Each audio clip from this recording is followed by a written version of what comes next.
The WHO Pandemic Treaty has been heavily criticized and rejected by the new Slovak Prime Minister Robert Fico.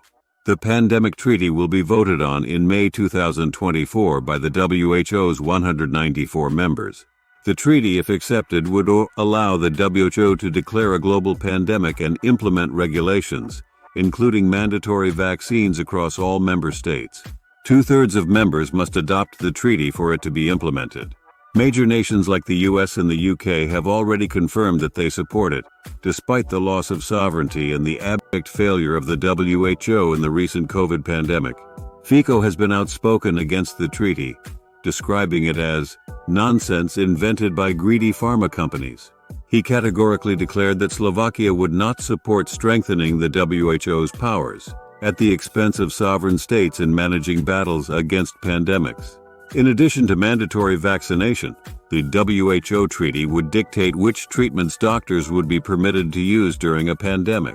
The Slovak Prime Minister has also upset the global elites by calling out the massive corruption and theft of international aid by Ukraine.